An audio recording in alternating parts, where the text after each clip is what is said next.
Hi viewers, welcome to our channel. ప్రస్తుతం మనతో పాటు దాము బాలాజీ గారు సీనియర్ జర్నలిస్ట్ ఉన్నారు. వారితో ఒకసారి మాట్లాడదాం. నమస్కారం సార్. తెలుగుదేశం అండ్ చంద్రబాబు నాయుడు గారు వక్ఫ్ బిల్లుకు మద్దతు తెలిపిన తర్వాత ముస్లింలందరూ కూడా వాళ్ళకి అగెనిస్ట్గా ఒక తిరుగుబాటు చేస్తున్నట్టుగా మనకు కనిపిస్తుంది.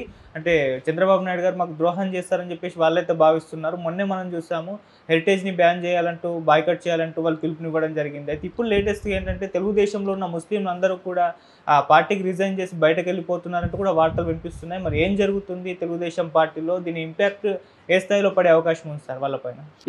అంటే ముస్లింలకు చంద్రబాబు వెన్నుపోటు అన్న ఇది ఇప్పుడు బాగా వైరల్ అవుతుంది. ఎందుకంటే ఈయనే కాదు, అటు నితీష్ కుమార్ అండ్ చంద్రబాబు నాయుడు ఇద్దరు లేకపోతే ఈ బిల్లు పాస్ అయ్యేది కాదు ఆల్మోస్ట్. ఎందుకంటే నేరో మార్జిన్తోనే బిల్లు పాస్ అయింది. సో వీళ్ళిద్దరి సపోర్ట్ వల్లనే బిల్లు పాస్ అయింది. అట్లాగే జైన్ చౌదరి కావచ్చు, లోక్ జనశక్తి చిరాగ్ పాస్వాన్ కావచ్చు, వీళ్ళిద్దరు కూడా వెరీ ఇంపార్టెంట్. సో మనకి ఓవైసీ అసదుద్దీన్ ఓవైసీ మాట్లాడేటప్పుడు కూడా వీళ్ళ నలుగురు పేర్లు కంపల్సరీ చెప్పేవాడు. చంద్రబాబు నాయుడు, నితీష్ కుమారు, జయంత్ కుమార్ చౌదరి, తర్వాత లోక్ జనశక్తి చిరాగ్ పాస్వాను, వీళ్ళ పేర్లు ఆయన కంపల్సరీ చెప్తూ వీళ్ళకి సపోర్ట్ చేస్తే మాత్రం వీళ్ళు ముస్లిం ద్రోహులుగా మిగిలిపోతారు అనేది పదే పదే హెచ్చరించాడు. చంద్రబాబు కూడా ముస్లింల సంఘాలు ముందే వార్నింగ్ చేశాయి. చంద్రబాబు ఇచ్చిన ఇఫ్తార్ విందును కూడా బహిష్కరించాయి. ముస్లిం నేషనల్ పర్సనల్ లా బోర్డు కూడా చంద్రబాబుని కలిసింది. చంద్రబాబు హామీ ఇచ్చాడు, లేదు నేను వక్ఫ్ బిల్లుకి మీకు అన్యాయం చేయను, మీ ఆస్తులు నేను కాపాడుతానని హామీ ఇచ్చాడు. అందరూ కూడా నమ్మారు. వాళ్ళు కూడా చంద్రబాబు దీనికి సపోర్ట్ చేయడు, ఎందుకంటే ఆయనకు ముందు నుంచి కూడా ఒక సెక్యులర్ బ్యాక్గ్రౌండ్ ఉంది, ఆయన రాజకీయ అవసరాల కోసం బీజేపీతో కలిసి ఉండొచ్చు కానీ ముస్లింలకి ఆయన ద్రోహం చేయడు అనేది నమ్మారు. ఎందుకంటే 2024లో కూడా ముస్లింలు పెద్ద ఎత్తున ఆయనకు ఓటింగ్ అనేది జరిగింది. దాదాపు ఆయనకి 20 నుంచి 25% ముస్లింలు ఓట్లు వేయడం వల్లనే ఆయనకి హెల్ప్ అయింది. ఎందుకంటే మైనారిటీస్ ముందు నుంచి కూడా గట్టిగా జగన్ వైపు ఉంటారు. దానికి ఒక కారణం ఏంటంటే వాళ్ళ నాన్న వైఎస్ఆర్ 4% ముస్లింల్లో ఉండే బీసీలకి, ముస్లింల్లో ఉండే పేదల్ని బీసీలుగా చేర్చడం, 4% రిజర్వేషన్ వాళ్ళకి ఇవ్వడం అనేది వాళ్ళకి ముఖ్యంగా పేద ముస్లింలకి చాలా పెద్ద ఎత్తున ఉపయోగపడింది. ఎందుకంటే ఆంధ్రప్రదేశ్లో పేద ముస్లిం శాతమే ఎక్కువ ఉంటుంది.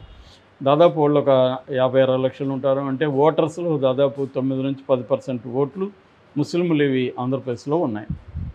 సో చంద్రబాబు కూడా వాళ్ళకి అనేక పథకాలు అనౌన్స్ చేశాడు ముస్లింల కోసం. సో ఓవరాల్గా జగన్ పట్ల కొంత జనరల్ వ్యతిరేకతలో నుంచి వీళ్ళందరూ కూడా 2024లో చంద్రబాబు వైపు ఉన్నారు. సో చంద్రబాబుని నమ్మారు ఒక రకంగా. ద్రోహం చేయడం మనకి ఈ విషయంలో, మిగతా విషయాల్లో మోడీని సపోర్ట్ చేయొచ్చు కానీ వక్ఫ్ బిల్లు విషయంలో చంద్రబాబు గట్టిగా ఉంటాడు. కానీ చంద్రబాబు ఏం చేశాడు, ఏదో నామకే వస్తే 3 డిమాండ్లు పెట్టాడు, అవేం వాళ్ళు పెద్దగా నెరవేర్చలేదు. అయినా కూడా మద్దతు ఇచ్చేశారు. విప్పు కూడా జారీ చేశారు. కనీసం మీకు ఇష్టం వచ్చిన వాళ్ళు వేయండి అని కూడా చెప్పలేదు. విప్పు జారీ చేసి కంపల్సరీ ప్రోగా వేయాలని చెప్పారు. సో అట్లాగే నితీష్ కుమార్ కూడా. దాంతో ఏమైందంటే బిల్లు పాస్ అయిపోయింది. ముస్లింల మొత్తం ఒక షాక్కి గురయ్యారు. ఎందుకంటే వాళ్ళ ఆస్తులు, ఒక రైల్వేస్, ఒక ఆర్మీ తర్వాత ఎక్కువగా ఉన్నవి వీళ్ళకి దాదాపు 10 లక్షల కోట్ల విలువైన ఆస్తులు వాళ్ళ దగ్గర ఉన్నాయి. ఆ ఆస్తుల్ని ఇప్పుడు మెల్లమెల్లగా వీళ్ళ దగ్గర నుంచి లాగేసుకొని ముస్లింని వీకెండ్ చేయడం అనేది బీజేపీ ఆర్ఎస్ఎస్ టార్గెట్. దాని తర్వాత నెక్స్ట్ టార్గెట్ ఇప్పుడు క్రిస్టియన్ ఆస్తుల మీదకి కూడా ఆల్రెడీ చర్చ మొదలుపెట్టారు. ముందుగా ఇదే ప్యాటర్న్ ఉంటుంది. ముందుగా వాళ్ళ ఆస్తులు ఎక్కువ ఉంటాయి అని చర్చ మొదలుపెట్టారు. హిందూ ఆస్తులు ఎన్నో తెలియదు ఎవరికి నిజానికి. ఎందుకంటే హిందూ టెంపుల్స్కి ఆస్తులు అనేది నేషనల్ లెవెల్లో లెక్కలు లేవు. చాలా గవర్నమెంట్స్, స్టేట్ గవర్నమెంట్స్ లెక్కలు చెప్పవు. అవి తీస్తే అవే నెంబర్ 1గా ఉంటాయి గ్యారంటీగా. కానీ అవి చెప్పరు వాళ్ళు. దీన్ని మాత్రమే ప్రొజెక్ట్ చేస్తూ ఇక్కడ ఇన్ని ఉన్నాయి, ఇక్కడ ఉన్నాయి, ఇవన్నీ చెప్తూ ఒక ముస్లిం యాంటీ క్యాంపెయిన్ ముందుగా తీసుకొచ్చి దాని తర్వాత మేము పేద ముస్లింలు కాపాడుతున్నాం అనే నెపంతో ఈ బిల్లుని తీసుకురావడం అనేది జరిగింది. దీంతో ఇప్పుడు ముస్లిం సమాజం అంతా కూడా దీన్ని వ్యతిరేకిస్తుంది. ఈ నేపథ్యంలో ఆల్రెడీ నితీష్ కుమార్కి అక్కడ బాగా వేడి పెరిగింది. ఎందుకంటే అక్కడ 17% ఓటర్లు ముస్లిమ్స్ ఉన్నారు బీహార్లో. మామూలుగా బీహార్లో నితీష్ కుమార్ బలం ఏంటంటే ఓబీసీలు, ఈబీసీలు, మహాదళిత్స్, ముస్లింలు. మహాదళిత్స్ అనే కేటగిరీని ఆయనే ప్రవేశపెట్టాడు. దాదాపు 20 రకాల ఎస్సీల గ్రూపుని చేర్చి ఆయన మహాదళితులు అని పేరు పెట్టి మహాదళిత్ కమిషన్ కూడా ఆయన ఏర్పాటు చేశాడు 2007లో. ఎవరు? నితీష్ కుమార్.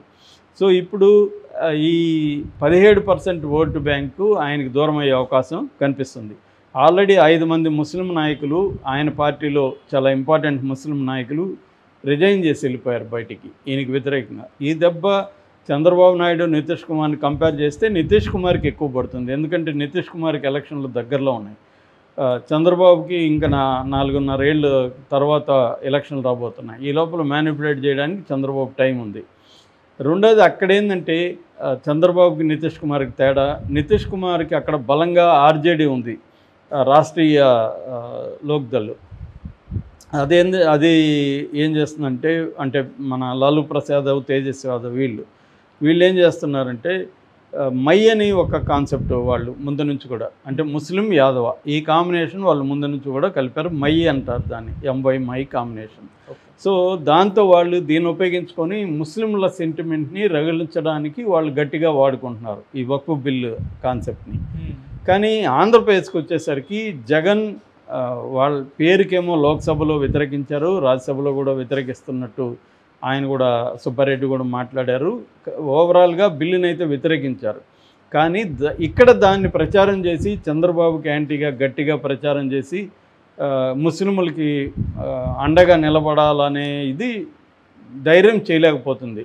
ఎందుకంటే అలా చేస్తే తనని క్రిస్టియన్స్ కొంత వ్యతిరేకత వచ్చే అవకాశం ఉంది, హిందువుల్లో వ్యతిరేకత వచ్చే అవకాశం ఉందని జగన్ ఏం చేస్తున్నారంటే ఆల్మోస్ట్ సైలెంట్గా ఉంటున్నారు.